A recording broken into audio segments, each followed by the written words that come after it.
Hello, কেমন আছেন? আজ যাত্রা শুরু করছি জোরারগঞ্জ থানার সামনে থেকে।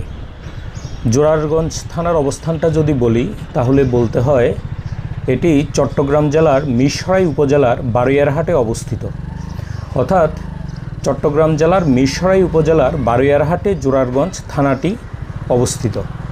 বিষয়টা একটু নিশ্চয়ই ব্যতিক্রম মনে হচ্ছে। আসলে এই বিষয়টি ব্যতিক্রম। এখানে বিষয়টা হওয়ার কথা ছিল এমন, সেটি হচ্ছে আমি হয়তো বলতে পারতাম চট্টগ্রাম জেলার মিরসরাই উপজেলার জোরারগঞ্জ থানার বারৈয়ারহাট, কথাটা এভাবে বলতে পারতাম। কিন্তু এভাবে না বলে আমাকে বলতে হচ্ছে যে চট্টগ্রাম জেলার মিরসরাই উপজেলার বারৈয়ারহাটে অবস্থিত জোরারগঞ্জ থানা। এই ব্যতিক্রম বিষয়টির কারণ হচ্ছে, যদিও এর নাম হচ্ছে জোরারগঞ্জ থানা, কিন্তু এর অবস্থান হচ্ছে বারৈয়ারহাটে। এই যে আমি এখন বারৈয়ারহাট বাজার অতিক্রম করছি হাইওয়েতে, এবং এই বারৈয়ারহাট বাজার অতিক্রম করতে গিয়ে প্রতিনিয়ত যে জিনিসগুলো দেখা যায় তারই সম্মুখীন হচ্ছি। এই যে দেখুন, মানুষ রাস্তা পারাপার হচ্ছে, এই যে একদম অনিরাপদ এবং অত্যন্ত ঝুঁকিপূর্ণ একটি বিষয়। সামনে ওভারব্রিজ দেখতে পাচ্ছি আমরা, কিন্তু ওভারব্রিজে মানুষ এখানে আসলেই উঠে না, খুবই নগণ্য, শতকরা 5 ভাগ উঠে কিনা। এই যে আবারও দেখুন, এই যে মানুষ রাস্তা অতিক্রম করছে ঝুঁকি নিয়ে বারৈয়ারহাটে। এই রাস্তা অতিক্রম করার বিষয়টি আমি জানি না কেন বারৈয়ারহাটে এই বিষয়টি হয় না। যাই হোক, এটি নিয়ে পরবর্তীতে একটু কথা বলবো। আগে এই যে বারৈয়ারহাটে জোরারগঞ্জ থানার অবস্থান, এই বিষয়টি নিয়ে একটু কথা বলি। বিষয়টি হচ্ছে চট্টগ্রাম জেলার এই মিরসরাই উপজেলা, এখানে দুটি পৌরসভা রয়েছে এবং দুটি থানা রয়েছে। পৌরসভা দুটির মধ্যে একটি হচ্ছে মিরসরাই পৌরসভা, যেটি মিরসরাই উপজেলা সদর কেন্দ্রিক, এবং অন্যটি হচ্ছে বারৈয়ারহাট পৌরসভা। আর থানা দুটির মধ্যে একটি হচ্ছে মিরসরাই থানা, যেটি অনেক আগে থেকেই প্রতিষ্ঠিত, এবং পরবর্তীতে প্রতিষ্ঠিত অন্য থানাটি হচ্ছে জোরারগঞ্জ থানা। কিন্তু লক্ষণীয় ব্যাপার হলো, যদিও নাম হচ্ছে জোরারগঞ্জ থানা, কিন্তু এর অবস্থান হচ্ছে বারৈয়ারহাটে। এই বিষয়টি জানি না কেন এভাবে করা হয়েছে। এখানে একটা কাজ আসলে করা যেত, যদি এর নাম জোরারগঞ্জ থানাই যদি রাখতে হবে, তাহলে এর অবস্থানটা জোরারগঞ্জে হতে পারত, কারণ জোরারগঞ্জ এই মিরসরাইয়ের একটি ঐতিহ্যবাহী স্থান, অনেক বড় একটি বাজার, অনেক বড় লোকালিটি রয়েছে, সেখানে করা যেত। আর কোনো কারণে যদি যে এর অবস্থান না জোরারগঞ্জে নয় বারৈয়ারহাটে করতে হবে, তাহলে এর নাম বারৈয়ারহাট থানা দিলে কি সমস্যা হতো, আসলে সেটি আমার কাছে বোধগম্য নয়। এখন বিষয়টি একটু কেমন যেন হয়ে গেছে। থানাটির নাম হচ্ছে জোরারগঞ্জ থানা, কিন্তু এর অবস্থান হচ্ছে বারৈয়ারহাটে।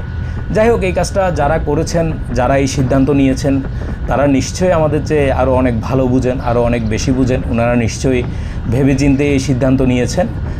ওনারা নিশ্চয়ই আমাদের চেয়ে ভালো জানা মানুষ, এবং ওনাদের সিদ্ধান্ত নিশ্চয়ই আমাদের মতামতের চেয়ে অধিক শুদ্ধ বা অধিক অধিক ভালো, অধিক শুদ্ধ এবং অধিক ভালো, এতটুকুই বললাম। যাই হোক, আমরা এখন ঢাকা চট্টগ্রাম মহাসড়ক ধরে আস্তে আস্তে এগিয়ে যাচ্ছি।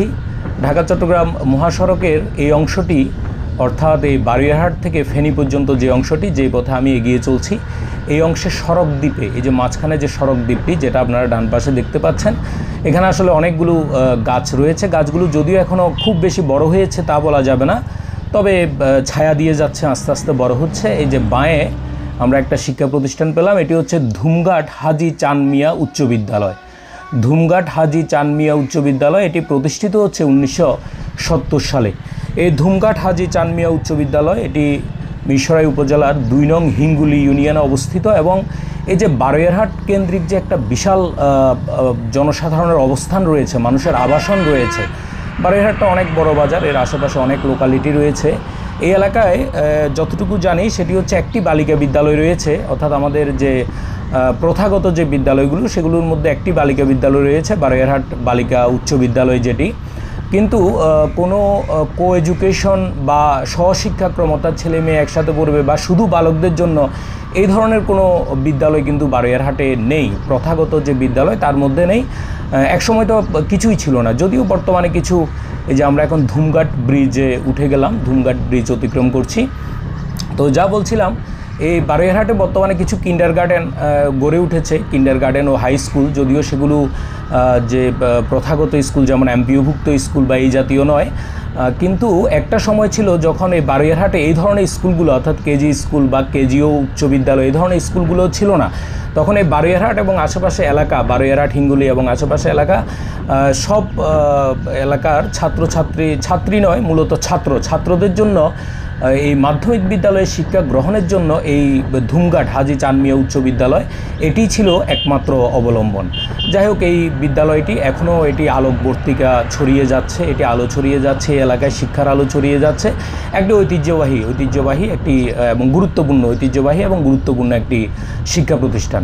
তো যাই হোক, বারৈয়ারহাট অতিক্রম করার সময় আমি যে কথাটা বলছিলাম সেটা হচ্ছে এই বারৈয়ারহাটে কিছুদিন আগেও একটি সড়ক দুর্ঘটনা ঘটেছে। একজন নারী সেখানে মারা গিয়েছেন, আমি দেখেছিলাম বিভিন্ন সংবাদ মাধ্যমের বরাতে।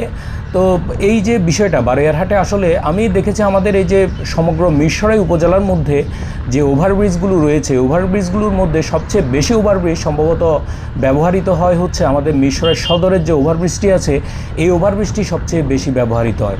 অন্যান্য অংশে তেমন দেখা যায় না। যেমন এই যে চৈতন্যরহাট বিশ্ব রোড যে জায়গাটাতে রয়েছে, অর্থাৎ যেখানে বারৈয়ারহাট হতে চৈতন্যরহাট পর্যন্ত যে রাস্তাটাকে বাইপাস করা হয়েছে, বাইপাসের যে সংযোগ অর্থাৎ দক্ষিণ প্রান্তের যে সংযোগ সড়কটি বা সংযোগ স্থল যেখানে, সেই চৈতন্যরহাট বিশ্ব রোড, সেখানেও অ্যাক্সিডেন্টে বেশ কয়েকজন মারা যাওয়ার পরে একজন স্কুল ছাত্রীও সম্ভবত মারা গিয়েছিল, আরও অনেকজন সেখানে সড়ক দুর্ঘটনার সম্মুখীন হয়েছিল। তখন সেখানে একটা কথা উঠেছিল এখানে একটি ওভারব্রিজ করা হোক। সেখানেও একটা ওভারব্রিজ করা হয়েছে, কিন্তু দুঃখের ব্যাপার হলো সেই ওভারব্রিজে এখন কিন্তু খুব বেশি মানুষজন আসলে উঠে না। এই যে ওভারব্রিজে না ওঠার ব্যাপারে এই ক্ষেত্রে আমাদের একটা খুব খারাপ প্রবণতা রয়েছে। এবং আমি যেটা লক্ষ্য করেছি যে এই যে চৈতন্যরহাট বিশ্ব রোডের এই জায়গাটাতে নিচে একটা রেলিং করে দেওয়া হয়েছে, অর্থাৎ জনগণকে অনেকটা বাধ্য করা হয়েছে, কিন্তু রেলিংটা খুব বেশি বড় নয়। দুই প্রান্তে যতটুকু এখন মানুষ ওই প্রান্তটা বাদ দিয়ে, যতটুকু রেলিং আছে মাঝখানে ওই প্রান্তটা বাদ দিয়ে তার পরবর্তী যে অংশ আছে সেই জায়গা দিয়ে তারা ওই রাস্তা দিয়ে হেঁটে তারা রাস্তা অতিক্রম করে।